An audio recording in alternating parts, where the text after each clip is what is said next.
My name is Dario Hasenstab. I have 2 degrees in international affairs, and I'm here with Balder Hagratz, a former university professor of mine, as well as an IR consultant. And together, we're bursting the Western bubble. Today, we will analyze the lack of attention on global conflicts through the lens of the Western bubble, because while Western societies have many strengths and significant weaknesses, in order to analyze these, we use the concept of the Western bubble. If you would like to know more about this concept, how this podcast started, or who we are, make sure to listen to our introduction episodes.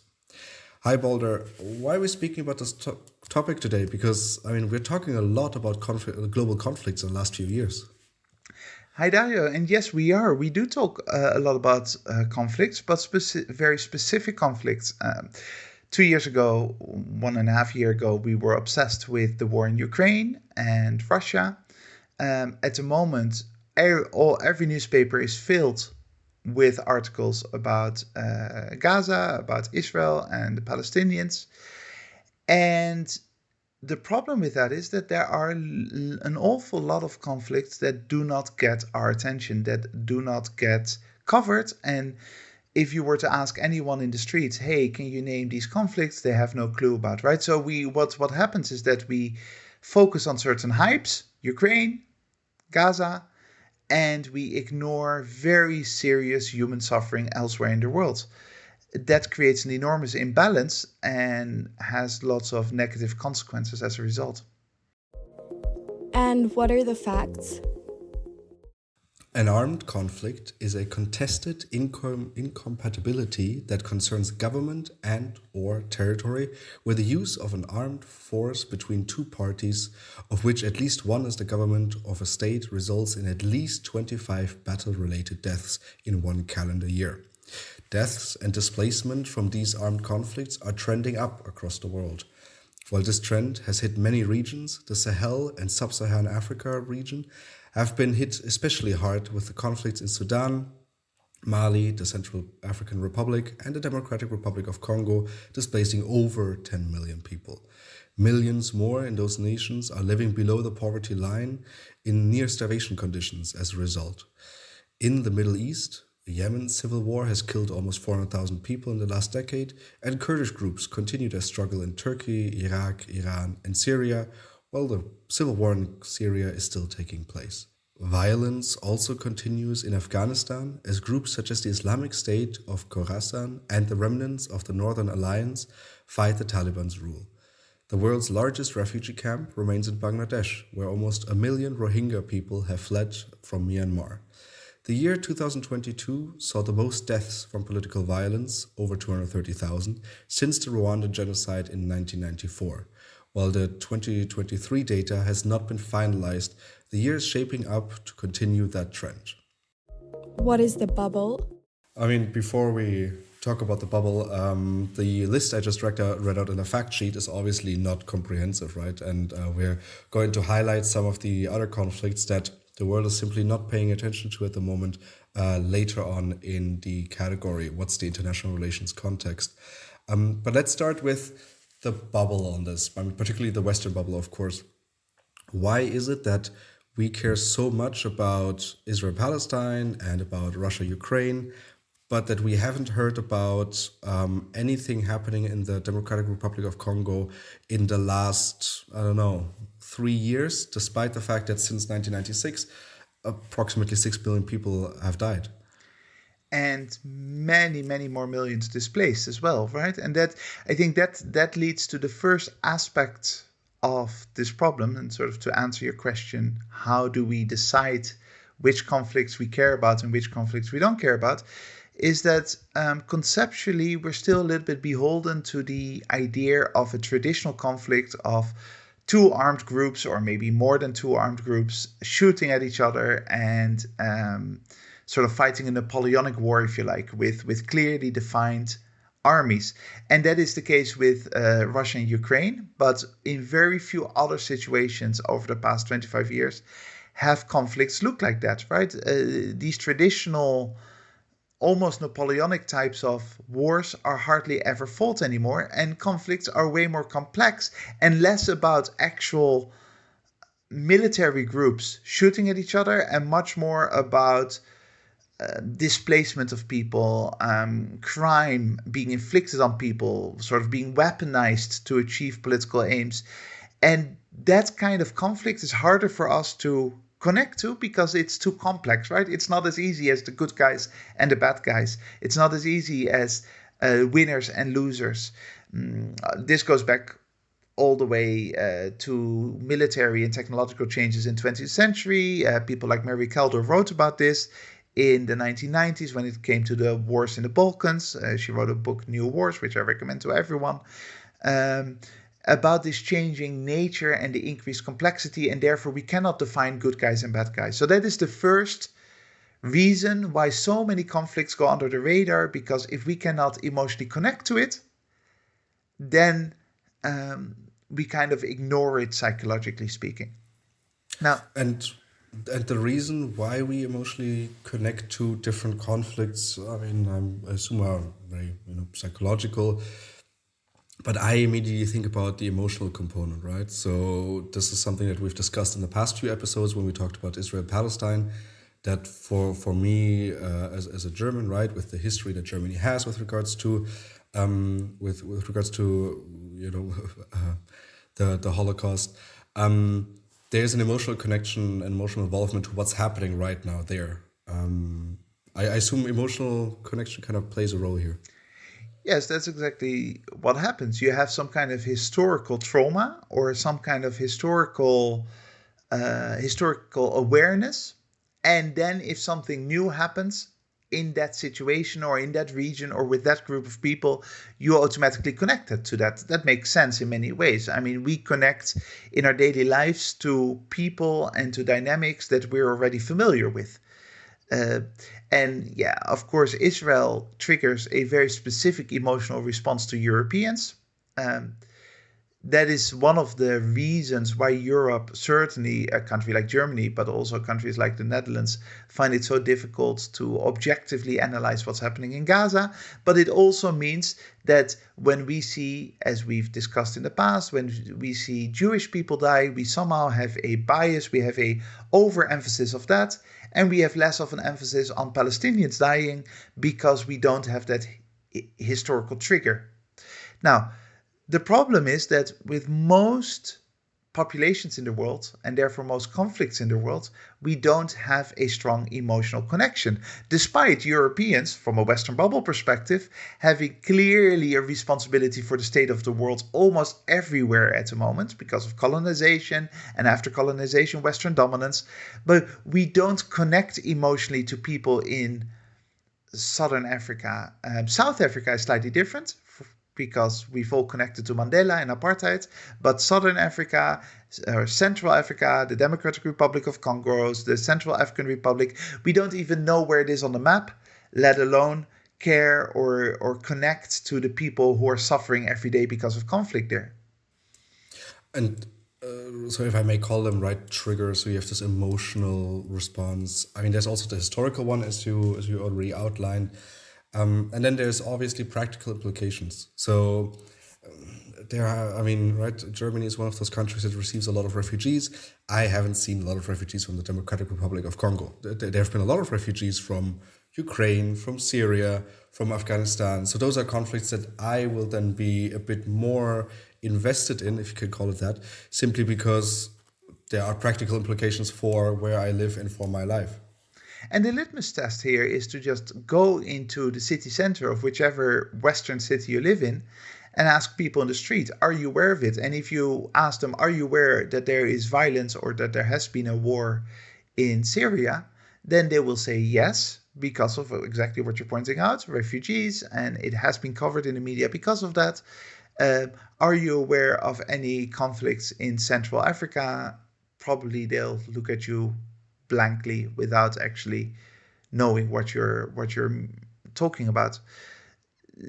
This is very, very clear and obvious. These practical implications, beyond any emotional or historical connections, are the thing that drives media and that drives consumers. Now, you could even argue that in some cases there are conflicts that the their existence helps us practically. Right now, this becomes a little bit conspiratorial and this becomes a little bit complex again, but there is a real geopolitical reason why the West doesn't worry too much about violence in certain areas, because it allows resource extraction much more easily, or it allows geopolitical games much more easily. And as a result, governments do not have a reason to point out the problems in those countries, do not have a reason to try to stop the violence in those countries. Media doesn't cover it, and it never reaches the homes of the average news consumer. What's the international relations context? And looking into the international relations perspective, our new category, which we introduced last week, where we will take this podcast a little bit out of just the Western bubble perspective and introduce a bit more of that international, and particularly international relations perspective. And here, I think it makes sense to talk about some of the conflicts that we are not necessarily aware of or that are not on our radar screen. And a good indicator here for me, at least when it comes to the Western bubble, is the newspaper that I read the most, simply because I'm subscribed to it. And that's a German newspaper, right? The Frankfurter Allgemeine Zeitung. And especially when you look at it on the online version, you see obviously there's right in the different tabs that you can open. You can see the homepage. Okay, then usually there's politics, economy, finances, culture. But since last year, we kind of had, or since 2 years ago by now, we kind of had Ukraine added. And now there's Israel added. So this kind of tells me, right, these are the conflicts I should care about, right? So there's Israel and Ukraine. However, some of the conflicts that are not on there is, for example, anything that's happening in and around Myanmar, right? So in Myanmar, you currently have a lot of armed violence between the government and between local militias struggling for power. That's something that I haven't seen a lot in Western media, barely. And obviously, but this is something that has been a bit more prominent in the media, you had the situation with the Rohingya, with that ethnic group that was kind of kicked out of Myanmar with a lot of violence, a lot of villages burned down, a lot of people killed, and nearly 1 million people fled to a neighboring country, Bangladesh. And as a result, you will see obviously the Bangladesh press covering this. Another country that does cover this is China, because they feel direct consequences of the conflict, but very few to almost none articles in your traditional Western media. It's too far away. It doesn't affect us. We have no emotional connection to the country, despite having some colonial responsibility, right? There is very, very little interest in such a thing. Yet, when it comes to human suffering, it's very hard to make the case that human suffering in Myanmar is less than that in Palestine or than that in other parts of the world like Ukraine, right? That utilitarian assessment isn't necessarily pointing simply towards Israel and the Palestinians, and isn't simply pointing towards Moscow and Kiev. It is pointing towards a place like Myanmar and many other countries where there are everyday people not just dying, but struggling to get by, children without food, without education, and all those kinds of things. We talked about this last week, that there's an overemphasis on how many people have died. But then there's also a large number, right? Usually triple of that, of how many people got injured. And that those are also lives significantly altered, aka destroyed. And the same applies to displaced people, right? Yes, you are alive, you might not be injured, but your life is full of hardship. As you said, there's a lack of most likely food, of most basic resources, of hygiene, of education, of a future, right? I think we have this tendency to, especially in international relations, maybe to protect ourselves, to kind of dehumanize in that sense, right? Just block ourselves off from the conflict so that we can talk about this with a more neutral stance. But we're not only talking about people suffering, we're also talking about futures being taken away, right? These could be 1 million dreams, right? 1 million dreams of people to fulfill their life to the fullest that are being taken away. And as a journalist, that is harder to cover. That nuance makes it tougher to write an article about. And as a news consumer, as someone who maybe reads a newspaper or watches the news on TV, it is harder to care about emotionally, not because the suffering is less, but because it connects less to our idea of that traditional conflict, right? What I referred to earlier.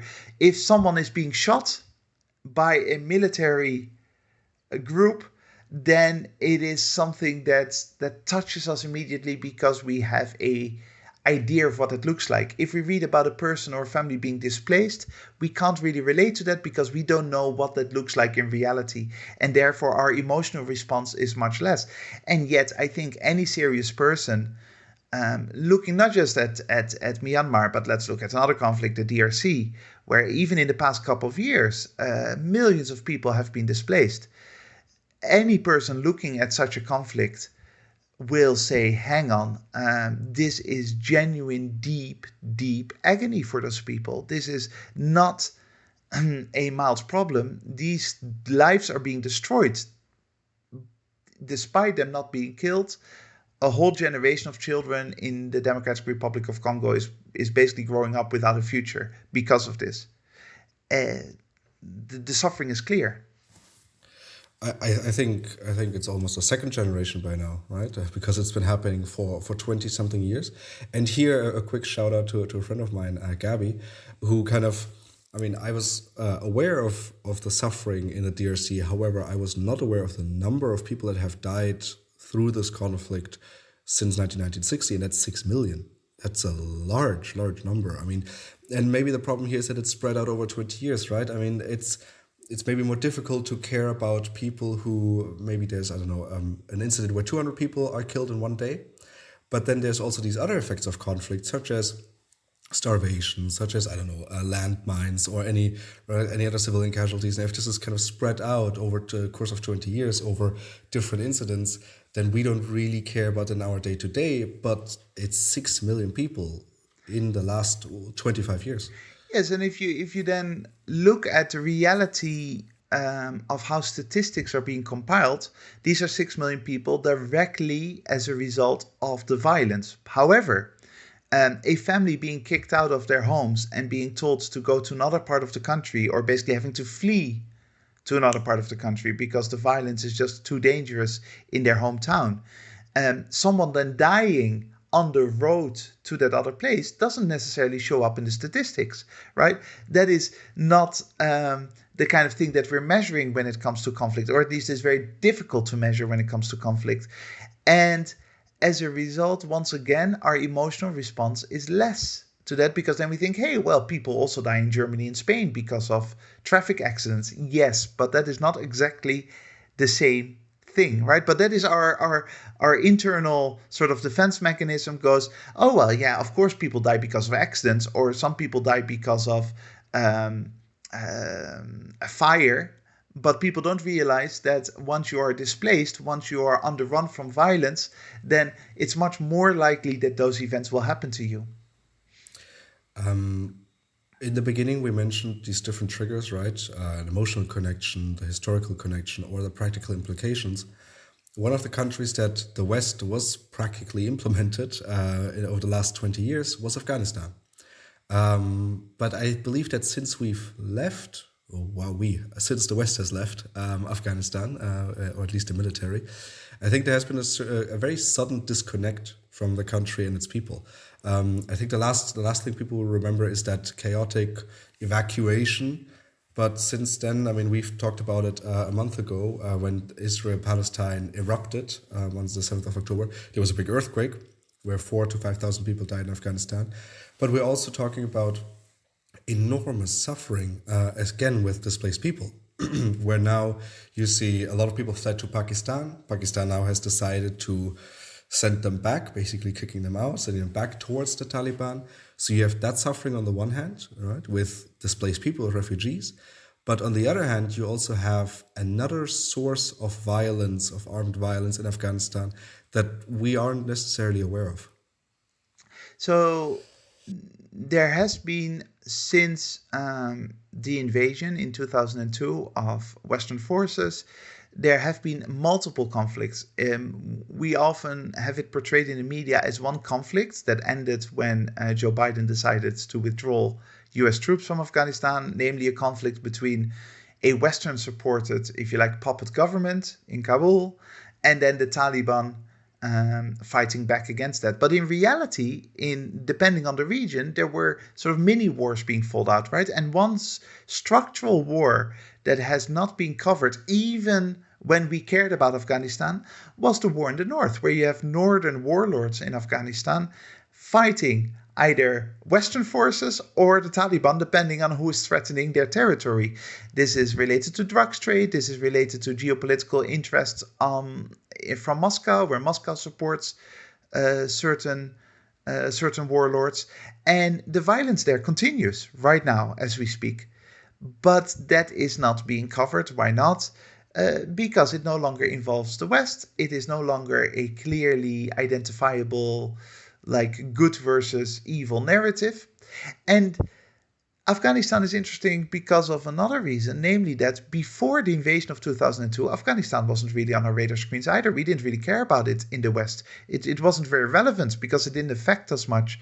Why did we start caring about it? Because our troops were sent there, and all of a sudden it was our people dying because they had been sent to fight the Taliban, and all of a sudden the media jumps at that as a global conflict, whereas the only reason why people in the West paid attention to it was because there were US, British, Dutch soldiers shooting at Afghanis, right? Now that those Western soldiers are withdrawn and are no longer there, all of a sudden Afghanistan goes back to its ignored place in history from a Western perspective. Another conflict which quickly popped up on our radar, and when I say our radar, right, I'm talking about the international media, but just as quickly disappeared was Armenia. I mean, we've seen the violence in Armenia in 2020 and also in the early 1990s. But then this conflict was basically over, right? A few months ago when Azerbaijan kind of fully won this conflict. And we very quickly saw 100 to 150,000 people being displaced, being sent away from the region that Azerbaijan and Armenia were fighting over, Nagorno-Karabakh, being sent to Armenia. Yeah, I think there was a sufficient attention for 3 days, but then just like that, gone. And again, we're talking about 150,000 people fleeing. Yes, and there's an interesting little parallel between Armenia and Afghanistan here, namely that I mentioned before that we have to have an emotional trigger to care about a conflict, but we also have emotional, if you like, obstacles to not care about a conflict. And right now we don't want to care about Afghanistan because of our kind of sense of failure and also questions about why did we actually fight 20 years of civil war? Why did we even start that? The Afghan people as a result suffered. With respect to Armenia, we have a level of discomfort in the West because we feel that there's something wrong about the situation of 150,000 people being displaced, but there's also very little that European governments have been doing about it or felt that they were capable of doing about it, because this was technically within Azerbaijani territory, Azeri territory, and European governments were very much divided on how to react.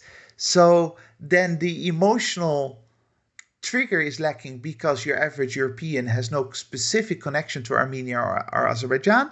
And on top of that, there is a reason not to care about it because it makes us feel uncomfortable because of our lack of action.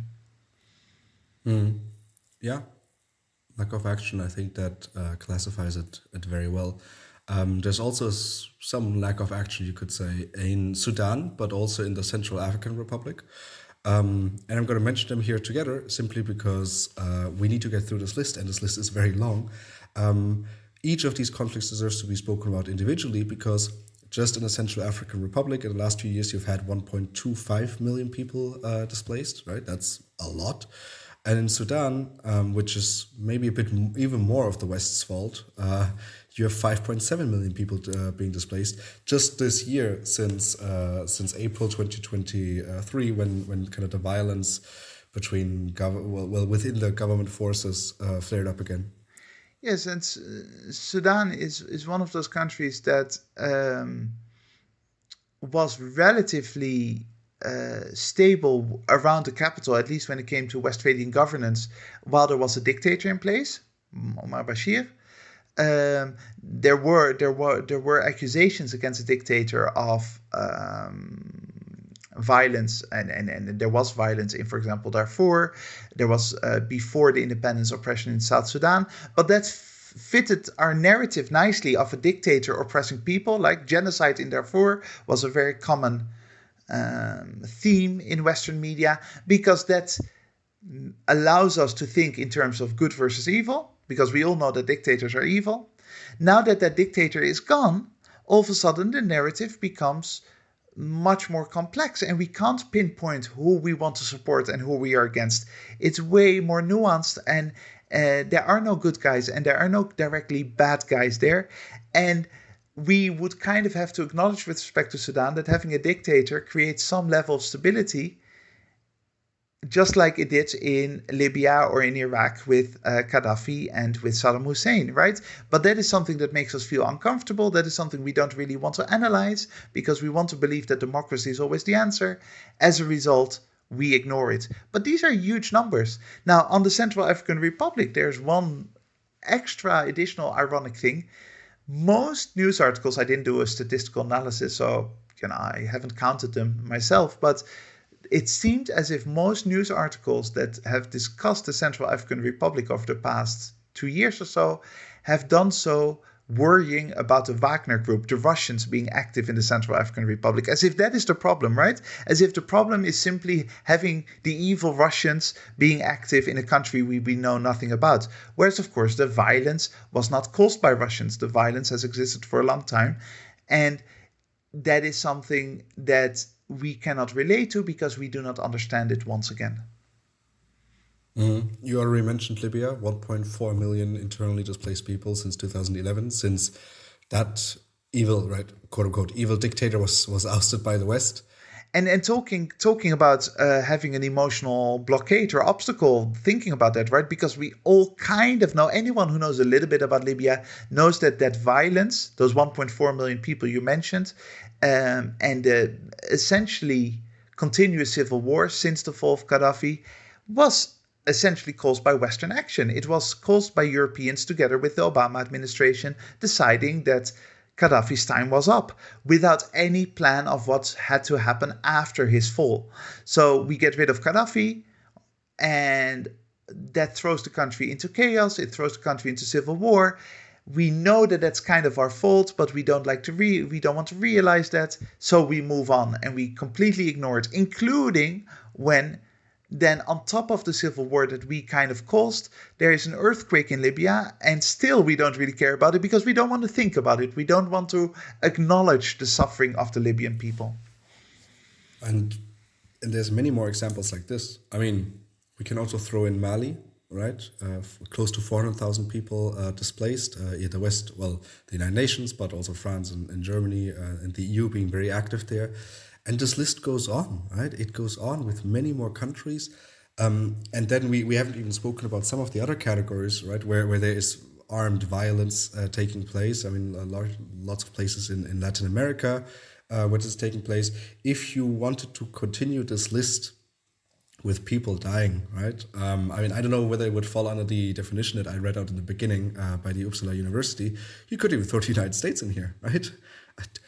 A lot of people die each year in the United States through armed violence by being shot. And that leads to the question, what is it that you actually care about? Do you actually care about the moral problem of human suffering? Like, we see deep human suffering in all those places, even in our own societies to a certain extent, of course, but certainly around the world. Do we care about genuine human suffering, or do we care about the hype?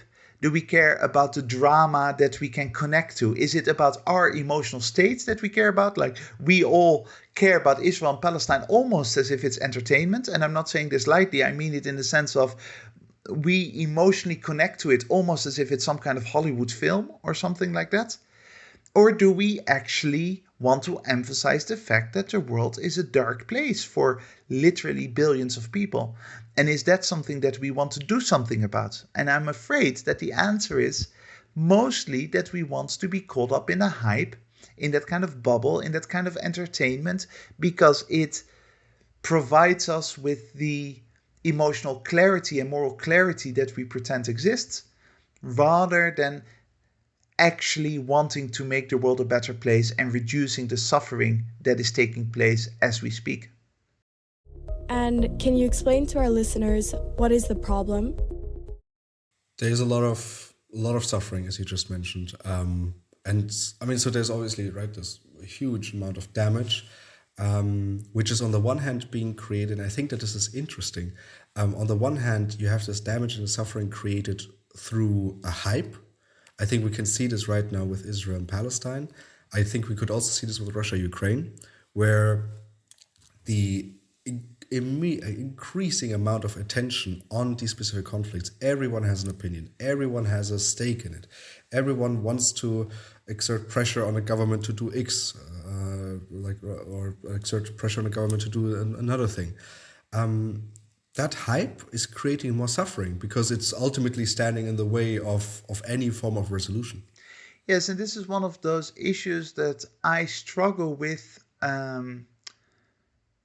when it comes to speaking to students at university, right? Students, they see, in this case, very much the violence in Gaza, and they care about it deeply. They want to somehow contribute, and they believe that contributing is choosing a side and then adding to the hype by basically fighting a proxy war online, on Twitter, on social media, and all that. And that gives them a sense of not just belonging, but also of purpose. Like, hey, if as long as enough of us add to the hype and contribute to clarifying who are the good guys and who are the bad guys, then somehow the lives of the population we care about, in this case, either the Israelis or the Palestinians, will be better. And unfortunately, it's the opposite, right? That kind of war that is being fought on social media, that kind of position taking of every single student and every single voice on Twitter and elsewhere only exacerbates the problem, and it only continues the violence. This is a very, very difficult issue to explain to students because they equate doing nothing with not caring. And as a result, they want to do something. What do? They go on Twitter and they add to the hype. Because not caring is also bad. I mean, and so this we see with all the conflicts that we've just listed and the many more that we haven't, where we as the West, we do not care about conflicts, that are not as close to us, and maybe, we have caused them, maybe, let's see, some of the conflicts may have been caused by the West. Oh, let's look the other way. We're very busy with these two conflicts that we have in front of our door right here. That also creates damage. Indeed, and that is where that separation is so important. So the first step has to be about human suffering, has to be caring. And I mean that from a very basic moral human perspective, right? If you don't care about human suffering around you, then you're going against the morality that we've built up in our civilizations. We should care about human suffering around us. We should connect to that, and we should educate ourselves on that. We need to know what is going on. We need to have an awareness of what's going on, not just in Israel or Palestine, but also elsewhere. However, what we then do, and that's where it becomes damaging, that's where it becomes destructive, is we then take it to a new level. And then we say, okay, now I care, and now I have to do something. And then that doing something actually makes things worse. This goes a little bit back to an article that I wrote that we mentioned in the past. I wrote it at the time relating to COVID, which was The Art of Doing Nothing, right? You can deeply care about something, but still realize that doing nothing is the most productive option. And if you do something, explain to yourself, know how it actually helps rather than hurts. Unfortunately, that is not a process that we observe in today's hyper emotional online world, and as a result, everyone jumping into the conflict actually contributes to the conflict. Well, we also record an episode on this, on the art of doing nothing. And this is incredibly difficult. And I mean, also while listening to you, but also trying to listen to myself at the same time, That's incredibly conflicting because, so on the one hand, right, we should care about every single conflict that's happening. I understand people who don't want to care because it's too much. Right now, the world is just an incredibly dark place. But then, as soon as you care, you immediately want to do something. And the question is, okay, what do you do, right? Do I pressure my government for military intervention? Do I pressure my government for increasing humanitarian aid? Do I donate something to an organization? Do I call out on social media and say everyone has to care about this? You need to care. I'm not sure whether there's a very clear path of what you can do. And it often amazes me, and completely recognizing the complexity here, of course, that people are struggling with, but it amazes me as someone who, for the past 20 years, has been a professional analyst of international relations, who has worked, for example, specifically on the Israel-Palestinian conflict for a number of years when it was my job to specialize into it. It amazes me how quickly people seem to be confident in knowing what the right action is and what the right approach is. How confident people are about tweeting out or claiming that if only the world were to follow their advice, everything would be better.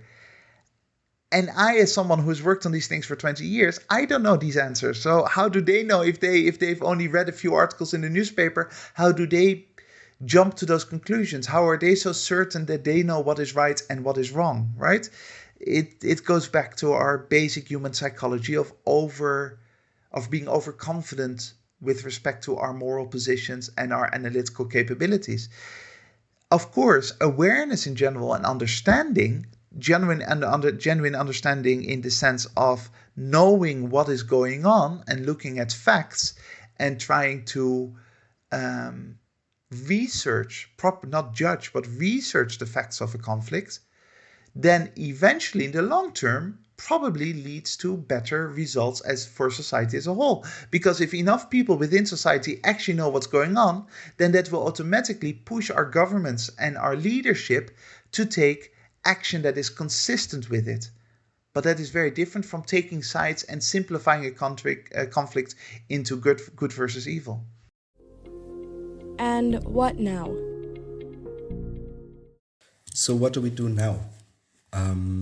Do we, I don't know, do we all spend 1 hour every day reading up on a new conflict? I mean, that's you would be very busy for the next few weeks.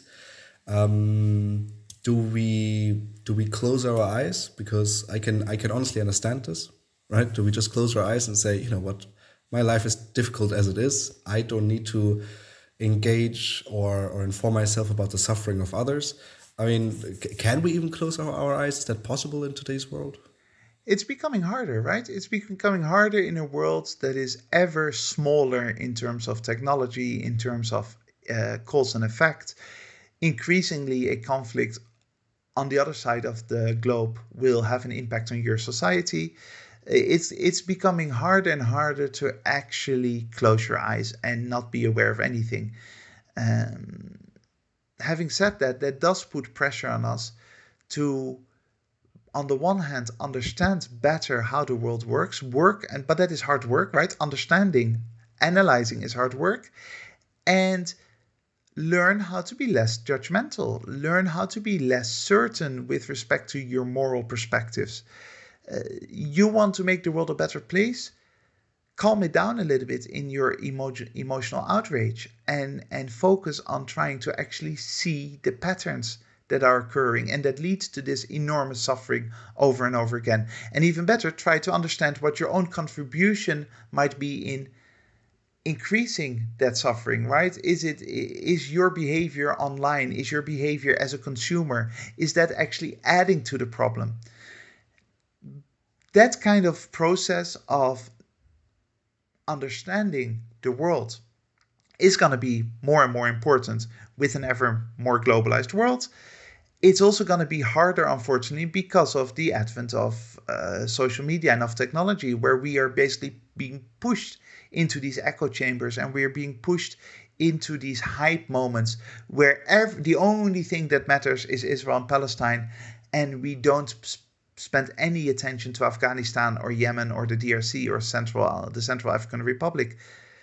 In that sense, the burden on our shoulders and the responsibility on our shoulders is becoming bigger and bigger to stay away from that kind of hype and emotional train and go back to the basics of what are the facts, what is actually the reality. This seems like a great moment to end today's conversation on the lack of attention on global conflicts. If you have any questions, comments, or regards, make sure to send us an email to thewesternbubble@gmail.com and we will try to incorporate them in our following episodes. Thank you very much to the listeners for joining us today. Make sure to join us again next week when we burst the Western bubble. That is it from my side. Balder, which closing quote did you pick for us today? I chose a quote from Albert Camus, the great Albert Camus, who wrote, "The evil that is in the world almost always comes of ignorance, and good intentions may do as much harm as malevolence if they lack understanding."